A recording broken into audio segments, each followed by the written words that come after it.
संसद भवन बाहर सांसद श्री निशिकांत दुबे ओडिशार विशिष्ट एवं वरिष्ठ जननायक स्वर्गत विजु पट्टनायक विषय रे जो नकारात्मक टिप्पणी देइचंती ताहा सरकार का संज्ञान को आसीची।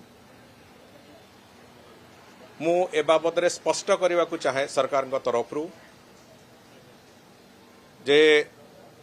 सांसद श्री दुबेंकर ए जो मंतव्य ये संपूर्ण रूपे तांकर व्यक्तिगत मत एभली एक मंतव्य अपरिणामदर्शी मंतव्य एक कथा कौनसी मते भी ग्रहणीय नुहे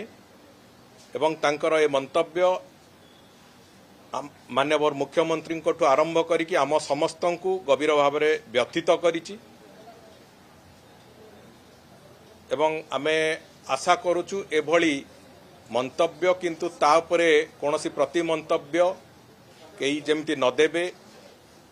ए अग्रहणीय कथा को आउ थे जमिति पुनरावृत्ति न हो एथिपाई आमे समस्त को निवेदन करुचु।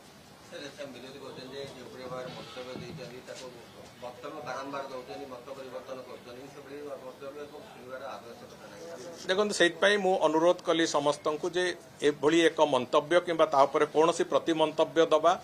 एवं या उपरे नहीं कौनसी राजनीति करवा बिजु बाबूंकर